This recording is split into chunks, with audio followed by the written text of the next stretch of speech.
Hello, welcome to Kush News, the newscast of the African diaspora. I'm your anchor, Ochanda, in for the weekend edition, daily bringing you the top stories from Africa and the Caribbean. Let's take a look at today's news on Sunday, July 16th, 2023. We go to Kenya, where the president has vowed action against protesters. Kenya Kwanzaa leaders have called on the Inspector General of the Police and the Director of Criminal Investigations to investigate, apprehend, and prosecute. I will not allow any other Kenyan to lose their life so that somebody can satisfy his political ambition. That is not going to happen. Meeting on Saturday, during which the leaders collectively reached the decision. Soundbite from the meeting stated that the financiers and mobilizers of criminal gangs should be charged with the various crimes that their money procures. The crisis meeting, attended by 240 leaders, including governors and members of parliament, focused on addressing the anti-government protests organized by Raila Odinga's Azimio coalition. The leaders expressed their deep concern over the loss of lives and extensive property damage caused by the protests and pledged to take decisive action to prevent any further escalation. One of the leaders had stated, "We will cooperate with the police and our constituents to ensure that there is no further loss of life and livelihoods. Going forward, we and the people shall protect property and guard peace." The leaders reiterated their stance of not engaging in any form of collaboration or handshake with Raila, whom they referred to as an architect of harboring resentment after losing the presidential election for the fifth consecutive time in August of 2022. Despite Raila's persistent demands through weekly protests pressuring the government to address the increasing cost of living and other various issues, he has consistently stated that he is not interested in pursuing a handshake. Kenya Kwanzaa leaders, using communications, urged Kenyans to disregard Raila's protests and asserted that President Ruto's administration was making significant progress in reducing the cost of living through various initiatives. President Ruto maintains that no protest should be allowed under his watch, emphasizing his determination to take decisive action against those who defy the government's ban. Those in Kenya, let us know if you feel, in fact, that no upcoming Mandamano protests will occur. Let's go to West Africa, where Senegalese opposition leader led a peaceful protest. Senegalese opposition leader Sonko led a peaceful protest, banging pots and pans after authorities blocked a rally to publicly confirm that he would run in next year's presidential election. Sonko, who was dressed in red, appeared outside of his home on Saturday to kick off the protest.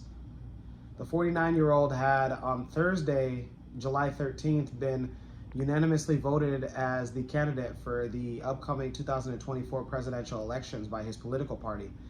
He's been confined by security forces at his home, and his nomination comes despite lingering questions over his eligibility to run due to criminal convictions and prison sentences. Plenty of people joined the noisy protests in several districts of Dakar. In Dakar's Parcelles area, Sonko supporters stated that this is a message to send out to a show of peace and show unhappiness at what the Senegalese state is doing against Sonko. The governor of Dakar had banned the party's nomination rally, which was set for Saturday afternoon, due to the risk of disturbing the public order. Sonko told his supporters that another date would be chosen, and he called for a concert of saucepans, horns, and firecrackers. His convictions in May and June have sparked deadly clashes between supporters and security forces, spawning the worst unrest Senegal has seen in years.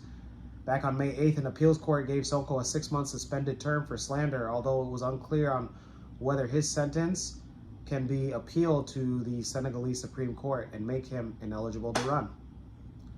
Those in Senegal, let us know if you are also in support of the opposition leader Ousmane Sonko. Let's go to the Caribbean and end it there. We go to St. Kitts and Nevis, where a new law will force owners of abandoned land to clean up. Owners of abandoned properties will soon be forced to either clean up their property or give it up to the state. Attorney General and Minister of Justice told reporters that landowners must take responsibility for their property since they pose a risk to the community and national security. The cost of cleaning the abandoned homes and lots will be attached to the landowner's property tax. The Attorney General said that landowners will get sufficient notice to clean their property before any action is taken. The quote from the Attorney General said that for long-standing abandoned properties where the landowner repeatedly does not take action to cleanse or clean their lots, then the state could potentially acquire those lots and repurpose those for housing for persons, particularly in constituencies where there is little available.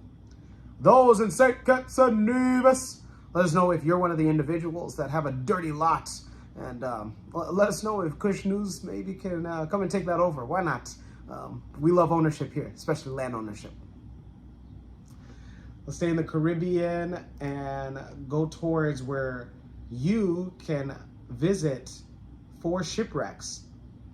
Historic shipwrecks have been on the minds of many people in recent weeks following the failed expedition by OceanGate to the Titanic's final resting place in the North Atlantic Ocean. Apart from the amazing weather, living in the Caribbean comes with the blessing of having several historic shipwrecks hidden a few meters below the clear blue waters. The shipwrecks offer a fascinating glimpse into the region's history, and divers, snorkelers of all levels can explore. Here are a few shipwrecks in the Caribbean that you can explore. The SS Antilla, located in the waters of Aruba, the Antilla wreckage is said to be the largest in the Caribbean. The German cargo vessel sank back in 1940 and is located in waters that is almost around 55 feet deep. The shipwreck is a hotspot for divers of all levels, and it's a haven for tube sponges, coral formations, tropical fish, shrimp, lobster, and orange aminos. The RMS Rhone.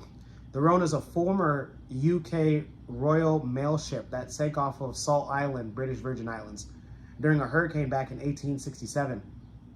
It's one of the more popular dive visits in the British Virgin Islands, and the area around her was turned into a national park back in 1980. The wreckage lies at a max depth of 85 feet and is home to a wide array of fish, coral, and sea turtles.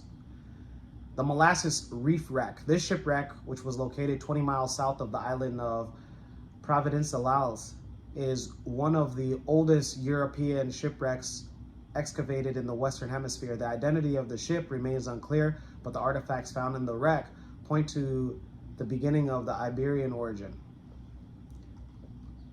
Then there's the MV Bianca. Rated as one of the top 10 wreck diving sites in the world, a trip to the MV Bianca is one that you should add to your bucket list.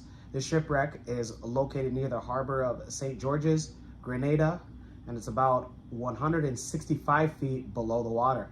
These are just a few of the many shipwrecks that can be found in the Caribbean. With its warm waters, clear visibility, and abundance of marine life, the Caribbean is a great place to explore these underwater treasures. It should be noted that if you're planning to explore these sites, you should utilize the services of experienced and registered tour operators. Those in the Caribbean, let us know if you're going to be one of those individuals that are going to go deep sea diving. Why not? Here at Kush News, I mean, we've never done scuba diving, but we've been in waters before. So, any Caribbean organizers, reach out to Kush News. We'd love to have an in-depth story. When we come back, we'll have today's African proverb of the day. Don't go anywhere. What's going on? I'm MC Cadero, and I'm here at a graduation party. Double graduation party that I was booked for. That's right, you can also book me with 15 years experience. It's www.mccadero.com. See you soon. Welcome back. Let's take a look at today's African proverb of the day, and it comes to us from Guinea. What's going on, Guinea? That's concrete, right? Spelled with a C now, but it used to be spelled with a K, like Kush. Huh? You guys didn't think I knew that, huh? And it reads, around a flowering tree, there are many insects. Once again, around a flowering tree, there are many insects. Guinea proverb. You know? Just like around a good grocery store, there's a lot of customers. Huh? Why not? Let me know your interpretation of today's African proverb of the day, as well as your thoughts, views, questions, comments, and concerns on the top stories. Don't forget to like and subscribe and hit that notification bell for today and any other time that we upload material. For Kush News on Kush Convos TV, I'm Ochanda. We'll see you soon.